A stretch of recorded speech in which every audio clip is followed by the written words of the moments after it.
I believe that's one of the items that can be addressed.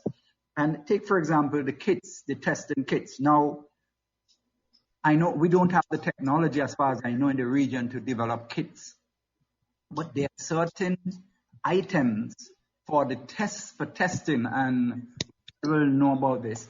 When you hear about testing for COVID, you might have a kit to test for it, but you do not have all the supplies to actually do the test, because you have different stages.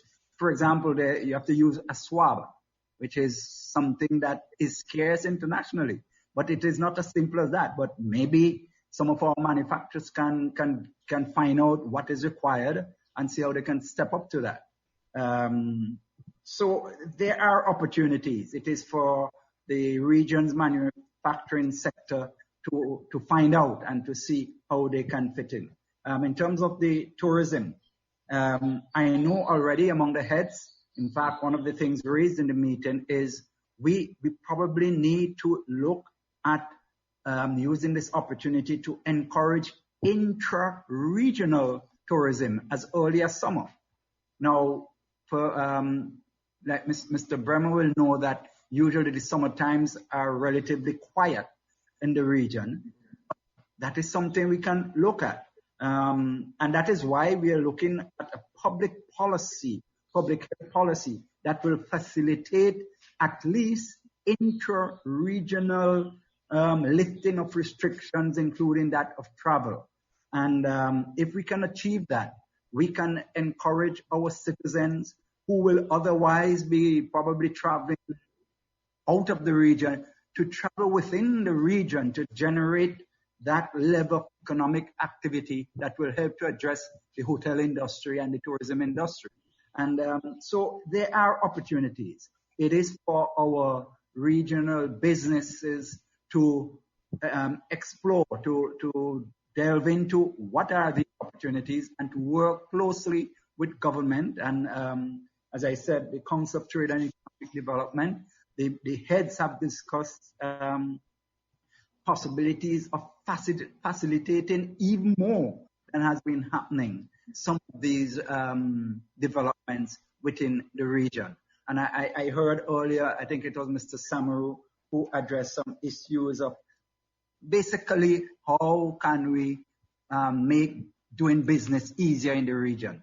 Yes, these, I think again, situations like these should make us go back to the drawing board and really put some action to the talk that has been going around for some time. I will address one issue with education. I think Mr. Samaroo also addressed that.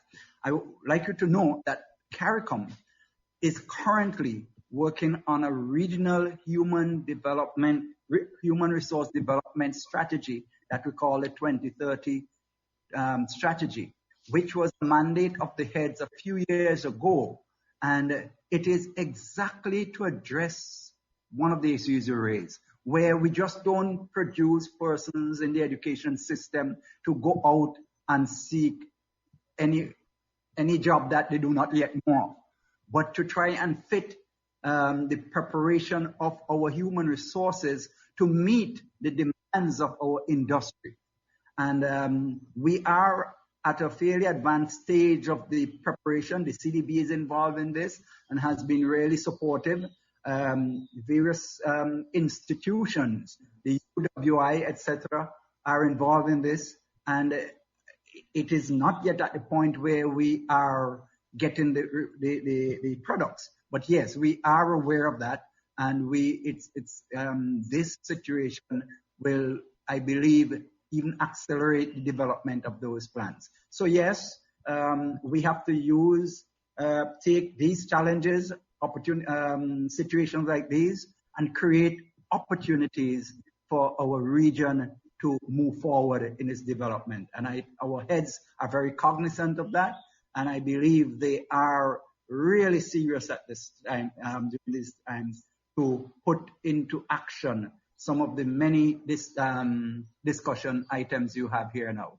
And it is for you as private sector to do what you can to facilitate that, to put whatever pressure you need to put on the policymakers And because, I mean, we have to be a partner in this, and let us see how we can come out at the end of this even better, as someone said earlier, hopefully better than before. And we have to just be optimistic and do what we can do. Over. Thank you. Dr. Van Wiscars, Caribbean governments have come in some criticism from their nationals abroad who were quote-unquote stranded, and some of them are still quote-unquote stranded. When they see the US and Canada putting on flights to take their nationals out of Caribbean countries back home, but no flights, well, at least these flights are not allowed to bring in, Caribbean nationals to the countries where the flights are going. What do you think about that policy? Well, first of all, I think one has to put in focus the issue of the transmission of the virus and where they're coming from. I saw a figure of 10,000 people coming from, 10,000 Guyanese wanting to come from New York. Now, one would have to be very careful in terms of ensuring that these people probably are tested before coming down, or else you are going to have a situation whereby all of these people will have to be quarantined, first of all, and then tested. So that is you're not testing enough, as you heard from Dr. Slater. We have the challenge of the availability of tests, although I see things are moving in the right direction now, but at a slower pace. But that will place us in a very difficult position to find a quarantine situation for 10,000 people immediately. So that has to be staggered, I would say. And also, even if you were saying they were going to homes and they want to self-quarantine, we want to be sure that the homes are in good order for you to be self-quarantined in the home. It's a separate room, etc., that you will remain in and so forth. So it is indeed a challenge, and one may have to look at it, especially where they're coming from. If they were coming from New York and in Queens or sectors where the virus is still, the transmission rate is still high, one has to be very, very careful to ensure that these folks are tested, and that when the results are available to the health system here, and that that has some confidentiality issues. They would have to give the health system in New York or wherever they're coming from permission to release those results to the health system in Guyana, and we've got to be sure that those things are properly monitored and so forth. So it is not as easy as we think it is, because most people are going from here to New York, or not New York, maybe Miami and other places where the housing conditions are different. And I think we have to take our time in analyzing that movement right away. We've had issues in terms of quarantine. So I want to say to you that when we look at the issue of what augments the transmission of the virus, there are certain conditions that we see in poverty that are pre-existing and therefore augments the transmission of the virus. So in what we're doing now to deal with the transmission in our territories, I would hope that we are going to pay attention to housing and to poverty communities, that we look in terms of the availability of water and sanitation and the density of houses, the overcrowding of houses, because those are conditions that make it ripe for the transmission of the virus. Secondly, I think we need, as we focus on COVID, we need to recognize that there are other issues with respect to the population, health issues with respect to the population.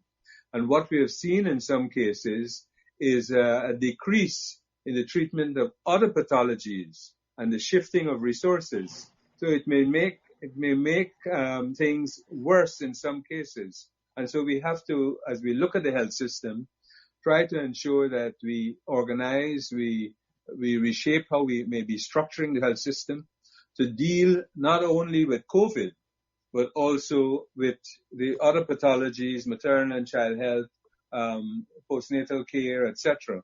And that in itself may ask us the question of how can we integrate more with the private sector in dealing with some of these issues as we focus on COVID. I think the other issue is generally the use of technology. This situation is forcing us, I think, to use technology in a different way. As I look at the educational system, we should be able to continue to do a lot of learning using the technology. Many of the communities now have access. In the case of Guyana, even in many hinterland communities. So we should be able to take this on board and look at some of the use of technology. One other point I just wanted to make, which Komal spoke to on the issue of food and food security. It is a replay of the 1980s that we're talking about. It's an exact replay as what discussions took place in the 80s within CARICOM. And I think although we speak to a single market, we are not necessarily investing as a single market. And therefore, we continue to have a siloed type of investment arrangement, which contributes to many difficulties. In terms of production, if we were, as a market, a single market, invest in production in our respective territories, I think we would be in a better situation with respect to food. And one last point, in terms of this point in time, let us not forget the nutrition of our children. We have to ensure that our children during this period are well nourished, so that we haven't got a situation when we reopen, we have an increase in malnourishment as we go forward. Thank you, Dr. Van der Straat. We're going to come back to the panel, but I think we should now go to some questions. And I think, Ms. Gordon, you have some questions that have come in from viewers? Yes, I do. Just give me a minute.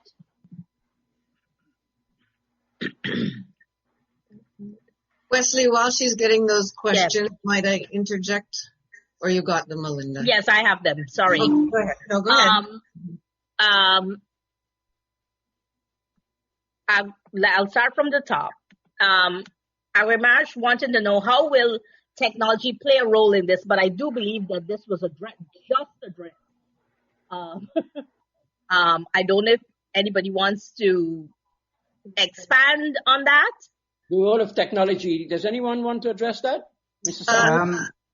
If I may, I saw some of the questions and Oh, wonderful. I tried to address some aspects of it. It's a fairly wide question, I would say, because there are different types of technologies that one can allude to here. I think address the one pertaining to teach to education.